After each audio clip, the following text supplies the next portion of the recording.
Di sini saya ada busi ya. Yang busi pertama ini terlihat hitam dan basah. Kemudian busi kedua coklat berkerak sedikit, ketiga coklat.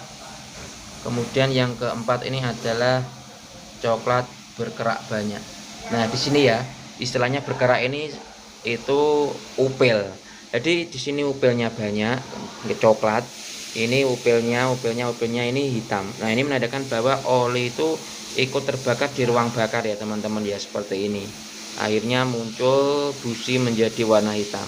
Terlalu boros juga bisa bahan bakarnya, kemudian oli ikut terbakar juga bisa. Yang di sini keraknya ada tapi nggak begitu banyak. Kemudian yang ketiga juga nggak begitu banyak. Yang keempat ini yang paling parah. Ini bisa jadi karena tumpukan karbon yang ada di busi itu dari sisa pembakaran yang tidak sempurna. Akhirnya muncul kerak seperti ini, teman-teman.